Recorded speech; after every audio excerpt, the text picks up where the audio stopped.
Our next speaker is going to expand our thinking, where we move from our planet out to the cosmos and then back down to cover what actually covers most of the surface of our planet, and that's water. She's an expert on this topic and currently is doing strategy and special projects at Desolenator, where they use solar energy to turn complex water sources into quality water. Please join me in welcoming Madeleine Bell to the screen. Thanks, Jay.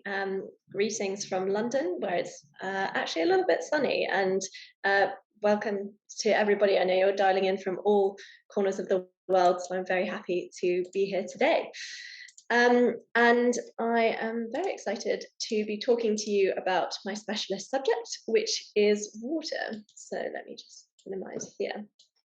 So before we start, I think it's always helpful to say, well, where does water come from? So our planet was formed about 4.5 billion years ago, and when it was actually just a lump of rock. And over time, it developed a gravitational field, but during this time, it was always hit by comets and asteroids, which were coming from space. So you have hydrogen and you have oxygen molecules, they would combine, and then they would form as ice on comets. And over time, this is where we think a lot of our water came from, which is kind of surprising because you think that water has always been on our planet. And today, water covers about 70% of the Earth's surface. So we think that we live on a blue planet, but actually, if you take a little look, then you realize that it's not quite as easily accessible as we hope. So 98% of the water on Earth is found in our oceans, which makes it salt water. And just 2% is fresh water. But nearly 90% of this fresh water is trapped in ice, glaciers. You think of Antarctica. And so it means that it's not still available. And so if you think there are around 7 and a bit billion humans on Earth, and for all our needs, we are working with less than 0.01% of available water on our Earth. And if you think that a lot of this water has just been going back and forth over time, and actually the water that you shower with is some of the same water that the dinosaurs had when they were on Earth. So it really is the lifeblood of what keeps this planet going, but it really is a scarce resource. So I know that you are dialing in from all corners of the world, and I would just like you to take a moment to think about where does your water come from and how do you use it, for drinking water, for showering, for brushing your teeth, for using it for watering plants or making food. So we really use it all the time without thinking about it. And so the good news is that we have control over how we can change to try and use water more efficiently, but it also shows just how reliant we are on it. And just to put some numbers to that, I know we were talking about a carbon footprint, but everything also has a water footprint. So a couple of the statistics here is, so the World Health Organization estimates that each person should drink 3 liters of clean water a day to maintain a healthy body. So our bodies, just like our planet, is 70% water. And so it's really important that this is revitalized every single day. But some of the basic items that we use also have a strong water footprint. So 2,000 litres to produce a pair of jeans, 14,500 litres to manufacture a kilo of beef, and 31,000 litres for a laptop. But the other part of our water footprint, and something that is a really hidden part of the climate change narrative, is that the cost of producing clean water is very energy intensive. So a lot of water from around the world comes from our seas. As I showed you on the image, seawater is one of the biggest resources we have to make clean water from. But today, the process of creating clean water from seawater, it creates around 76 million tons of carbon dioxide per year. And creating water also means that you have a waste product, and often this has chemicals in. and we release about 140 million cubic meters of this chemical laden brine as the waste product into our oceans every day. So the way that we produce water today is very energy intensive, and that's why it's so tied up with climate. And why does this matter? As you know, you have your individual consumption and how you go about your daily basis. But what I think is so important is that water underpins all the other issues that we face as a planet. So you can see it's kind of tucked away in the corner up here as clean water and sanitation. But actually, I think it's more important to say, well, actually, every one of these goals, so if you're not familiar with them, these are the goals that unite the world for where we want to get to in the next few years. And every single one of them is underpinned by clean water. So we have poverty here, we have industry, innovation, our cities build, urbanization is a huge challenge at the moment around the world. Peace, a lot of the challenges we face today are actually about, is water available? Because if it's not, then people are forced to migrate and they're forced to leave their homes, and this can result in wars, and it's just fundamental to how we continue as a planet and as a species. So the challenge is that our demand is growing. So you have population growth we're expected to hit about 10 million people by 2050. And more people means more food. So developing agriculture is really important. And we also have, you can't see it here, but energy is a big part of creating water. So, and you have the energy, food, water nexus that some of you might have heard about. And this it requires, well, it's also growing to match our huge demand. And then, of course, we have climate change. And how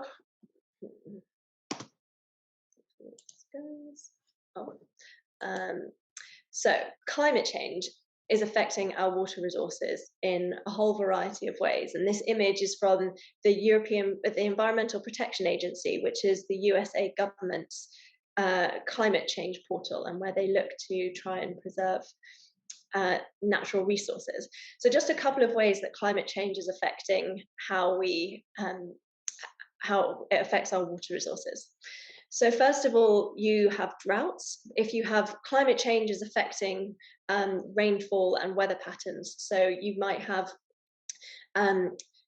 it affects how our water is evaporated and condensed and how it falls to earth. And if you have hotter climates, then it means that you can have water clouds that build up for ages, but then it means that you don't have water, and then suddenly they might pour down, and so you have kind of tropical floods and monsoons. And the result is that you can have flooding as soon as you have after drought. So a couple of years ago, you might remember, I think it was actually this time a year ago, Australia had terrible droughts, and that led to wildfires. But actually then a few weeks later, the whole of the West Coast was flooded. Climate change is also affecting snowmelt. So if you think of big chunks of snow and ice around the world, you have Antarctica, you have in the Himalayas, you have the Andes in South America. And climate change is reducing the amount of snowpack which is collected each year and built upon. And this means that there's less water running down to the rivers such as the Ganges through the year. And it means that the quality of water is also compromised because you have less water which is running through and cleaning. Another effect of climate change is actually rising sea levels. So you have ice packs melting, and sea levels rising can contaminate fresh water sources. So a lot of low-lying islands around the world, such as in the South Pacific or in the Caribbean, they have big freshwater stores underground, but actually with seawater rising, it contaminates that water source. So it feels like there's quite a lot going on. And I hope you can see here. So this is what we predict that water stress by 2040 is going to look like. So you can see it's not limited to any part of the world. It goes from Australia to the USA to South Africa and the Middle East. And this is where a lot of population growth is for the coming years. So around 90% of population growth is going to be in Asia and Africa. And you can see that this is also going to overlap with some of the climate hotspots. But and here's just some news articles which really show that this is a global issue. So what I wanted to talk to you today about is just to really delve into water stress and what we can do about it. So the definition for water stress is it occurs when demand exceeds the available amount or when poor quality restricts its use. So if we dive more into that, what that means is demand, and how we can change demand is by behaviors. And then the other challenge is poor quality, and this is where we need technologies. So behavior, I asked you at the beginning to take a moment to think about how you use water every day. And then now I would like to take a moment and ask you to think about, how do you misuse water every day? Do you leave taps running, or you put washing machines on when they're only half full? Or maybe you just you just kind of throw away clothes and without realizing how much water they have taken to make them in the first place. As I said, everything has a water footprint, and that means that everything can be accounted for. So as individuals and as students of the future, and the people who you really might face these challenges in the next coming years, we have a real opportunity to try and spread the word about how we can affect our own water footprints. And that's why I'm so excited to talk to you today, because you come from all over the world. And this is a chance for us to start spreading the message about how we need to look after our water resources. So for day-to-day things in the home, don't leave taps running. If you have showers, make them shorter. If you wash things like food, instead of running them under the tap, use a bowl. Look after your clothes, because they do have a big water footprint. Look after your laptops and your electronics, because they have a big water footprint. And we spoke a little bit about the carbon footprint of meat. If you can eat slightly less red meat, then that is also a really efficient way of affecting water.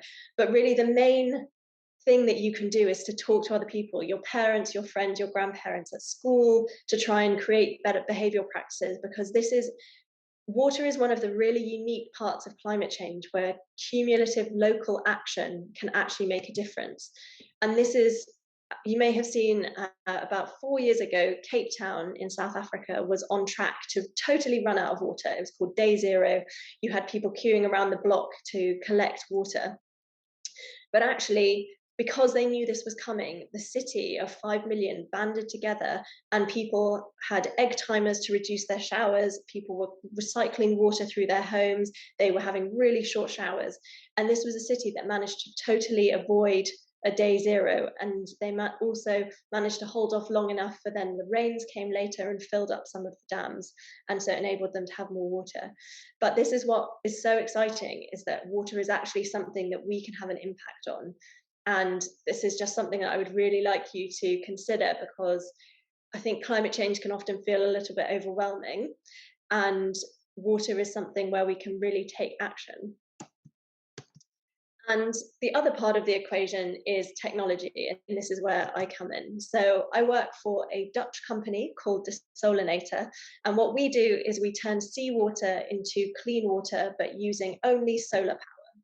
So no fossil fuels, but just solar energy. And we're going to be live this year. And so this is a technology we've been working on for a while, but we are very excited that we are now going out to the market, and we're partnering with beverage companies such as Carlsberg and AB InBev, if you've heard of them, and also with a few different governments around the world. There's also much smaller scale water innovations which work with charcoal, which work with, these are ceramic filters. This is the Life Straw, which helps people to drink dirty water but cleanly. And all of these enable us to just have a more reliable water source in our homes.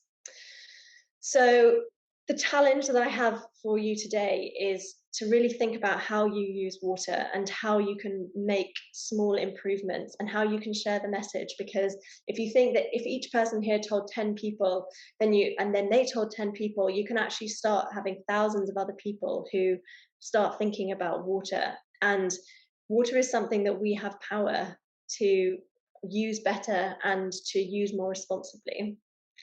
And I actually thought what would be a great idea is for you guys to start sharing what you're doing. And so I've set up this hashtag on Twitter, which is called Students Saving Water. And we've got a website, and I would love to see the photos from wherever you are in the world of what you are doing differently, and for how we can go and tell our friends and families, and when we go back to schools, that we can start implementing this at a big scale. And I'm not sure if you can see it because of this, but basically the other thing I wanted to tell you about was just social entrepreneurship, which is what I do, which is where we do jobs that are trying to solve society's big cultural, social, and environmental challenges. And this is a really amazing space to work in. And if some of you are thinking about what you might do when you leave school, then I would highly encourage you to think about this. And I just wanted to finish on a note, which is to say that, so just if you can see here, this is a rocket. And we started with the idea that water comes from comets and it comes from space, but actually water also helps us get back out to space. So when rockets take off, the amount of energy they use is incredibly intense. And if they didn't muffle the sound waves, they could actually tear the rocket apart. So NASA has come up with an amazing water invention, which is a huge hose, and it sprays loads of water at the base of the rocket and muffles the sound, and that enables the rockets to take off safely and get out to space. So not only has water come from space, but it's also enabling us to explore space, and really shows that we can, when humans put their mind to it, do anything that we want. So thank you very much for your time. Wow, thank you, Madeleine. That was fantastic, and the kind of the linking water to space and back again is a great story. We have a lot of questions here and a limited amount of time, but I'll try to tackle some of these here. We have a couple around water and manufacturing. And so why does it take water to manufacture electronics and clothes? And then why do clothes require so much water to produce? Maybe we could start with that. Yeah, sure. So a few different ways. So when you are creating water clothes, the amount of water that it uses is often to do with dyes and the patterns. So you have to use a lot of chemicals. And so the result is that you need a lot of water because of the process that it goes through like that. So, and the garment industry is actually one of the worst when it comes to water use because of the chemicals and the dyes they use then get washed out into water sources, and it's not easy to purify the chemicals out of the water sources. When it comes to things like high tech and laptops, you need really, really high quality distilled water, and this takes a lot of energy to create this purified water. And so people use a lot of energy in their industrial systems and a lot of water to try and get this tiny amount of distilled water compared to the brine that has to be got rid of. Yeah. Okay, here, I think a lot of us don't really have well, I'll certainly say I don't have a full picture of the whole kind of system that you're talking about. So, is there salt water in ice packs? Is one of the questions. That is a good question. So, in general, it is fresh water. So you can look at the isotopes of water, and that's actually how people, scientists, worked out that water has come from space, as they looked at the isotopes in the water that they found here, and they've managed to link it to water that they found in terrestrial bodies, let's say. So salt water in ice packs, a very minimal amount. If you think of the natural water cycle where you have seawater being evaporated and then it rains and condenses, and then if it reforms, such as in the Himalayas or in Antarctica, then you can get small amounts of salt. But essentially, most of what is evaporated is just water, very, very distilled water. So it doesn't have that much salt in. Okay. You know, coming from students and they're young, is there a predicted number of years before things become really bad in terms of water? And I don't want to have a doomsday scenario behind my question here, but you can guess the concern behind that question. Yeah, so by 2030, it's predicted that half of the world isn't going to have a reliable access to clean water. But the key word here is reliable. So that means, that you can get it when you need it, and the quality is a sufficient quality. So this is where this idea of behavior and technology really comes in, because everyone needs to individually look at how they use water and how they can start reducing the water that you use, because that is how you can avert these situations. And Cape Town has shown that it can be done, and there's a lot of cities around the world who are at risk.